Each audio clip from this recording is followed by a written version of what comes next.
Bueno, señores, miren. En primer lugar,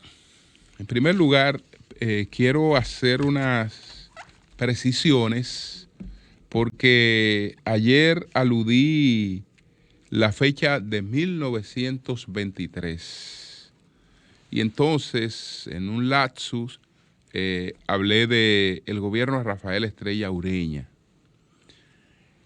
El 1923, debo precisar que de lo que se trató fue de una cumbre que se celebró en Chile, donde todos los países de Américas, los países de la región, respaldaron la construcción de un faro a Colón en la República Dominicana. Estoy hablando de 1923. Se da esta cumbre. Entonces, estamos hablando de el gobierno de Horacio Vázquez. Entonces, ¿qué ocurre? Que en el año de 1930, porque don Rafael Estrella Ureña, su breve periodo de gobierno es en el 1930. Él encabezó el golpe de Estado del 23 de febrero de 1930, el golpe de Estado contra Horacio Vázquez. Y entonces su gobierno es en el 1930. Ahí es que se da la situación que cité ayer, donde en un resumen de sus logros, él cita entre sus logros la adquisición de los terrenos, adquisición y acondicionamiento de los terrenos donde se construiría el faro a Colón. Con todo esto, lo que estoy es dando testimonio de lo dilatada que es en nuestra vida histórica, pues ese monumento. Y la necesidad de hacer ese monumento que no surgió como un capricho inesperado de un día para otro, un sueño que tuvo un gobernante de turno y lo consolidó, sino que, como decía ayer, con ese tema tenemos 144 años. 144 años. Es importante, pues, tomar en cuenta un planteamiento que hace un distinguido historiador, un distinguido historiador francés. Él nos llama a establecer una diferencia entre la memoria histórica y la historia. Nos llama a establecer esa diferencia entre la memoria histórica y la historia. Entonces, en ese sentido, Pierre Nora, que es a quien me refiero, Pierre Nora dice, miren, una cosa es la memoria histórica, otra cosa es la historia. ¿Qué es la memoria histórica? Pierre Nora la define como un espacio colectivo de hechos de lo que todos tenemos la misma información, no necesariamente la misma posición. Es decir, son hechos que se sabe, que todos sabemos que ocurrieron, que se presentaron. Entonces esos hechos son un espacio común para todos. Ahora, ¿qué pasa?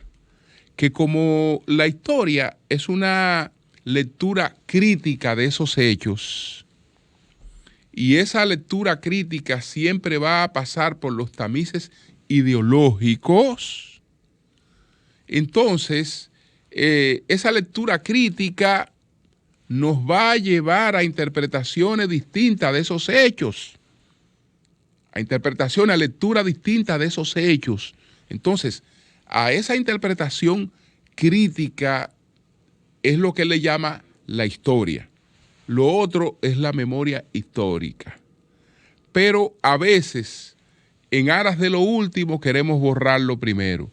Y con el sesgo ideológico con que tratamos lo último, que es la crítica histórica, pretendemos borrar, llevarnos de paro la memoria histórica, ¿no?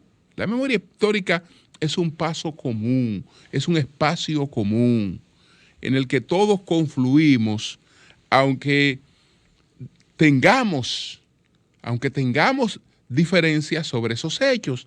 Y esas diferencias son naturales. ¿Por qué son naturales esas diferencias cuando estamos hablando de hechos históricos que se supone que han tenido que ser verificados? ¿Por qué acudimos a ellos con diferencia? No olvidemos que todos los hechos históricos han sido previamente acontecimientos políticos. Los hechos históricos no son otra cosa que decisiones políticas, hechos políticos que después se convierten en acontecimientos históricos, sobre todo cuando alcanzan trascendencia. Entonces, ojalá que tengamos eso en cuenta, porque hay un afán por borrar muchas cosas. Si creemos en ciudadanos críticos, los ciudadanos lo que necesitan son información. Si creemos en que las generaciones nuevas son generaciones que tienen mucho más capacidad, tienen mucho más información, tienen una escolaridad mucho más temprana que las generaciones anteriores, ellas estarán en capacidad de discernir si disponen de las informaciones correspondientes. Pero creemos que la estamos educando bien cuando le presentamos los hechos, pero de manera sesgada.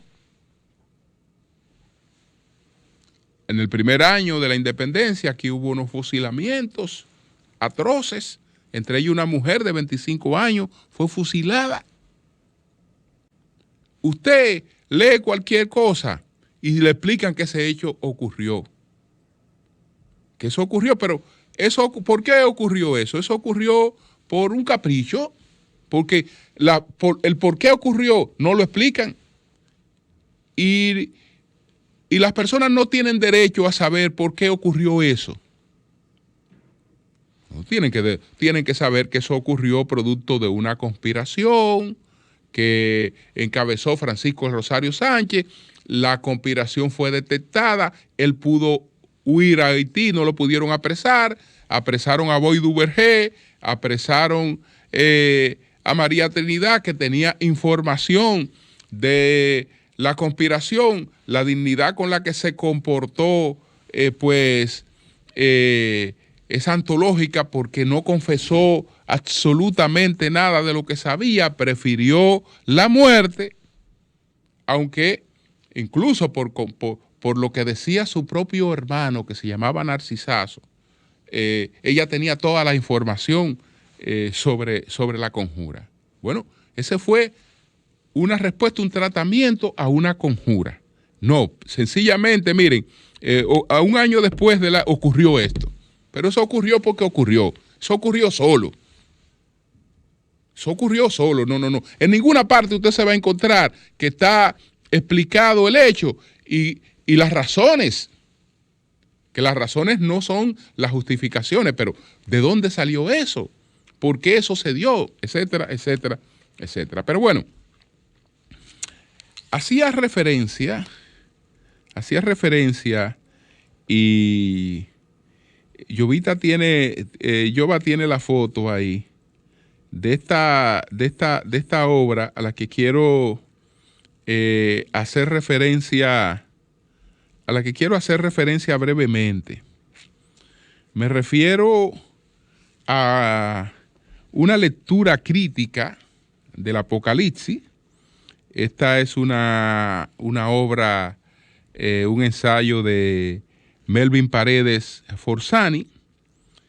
Entonces, me parece sumamente interesante porque es un enfoque sobre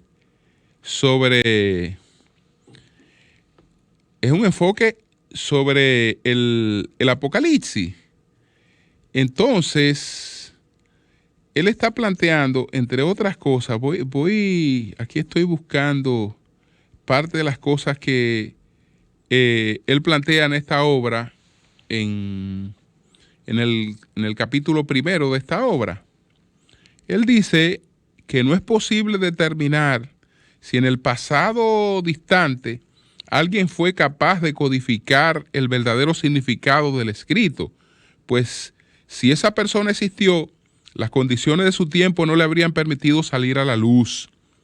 Lo que sí es un hecho es que las circunstancias han cambiado y ahora el mensaje puede ser revelado a toda la humanidad. Ahora es imposible suprimir la diseminación de conocimiento, no solo por la garantía de la libertad de expresión, sino también por los avances tecnológicos.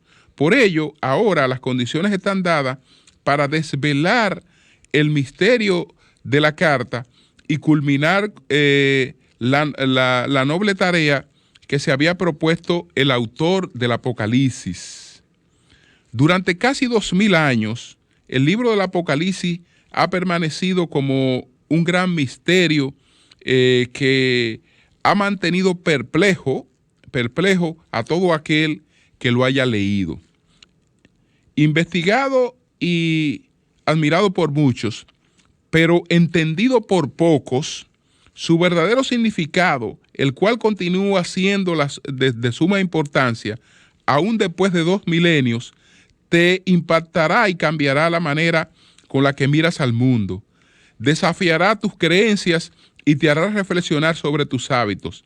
Si tienes la humildad suficiente para recibir el discernimiento brindado por el antiguo escrito, encontrarás una gran verdad que había sido enterrada por la ignorancia del hombre. El Apocalipsis no es un libro cualquiera.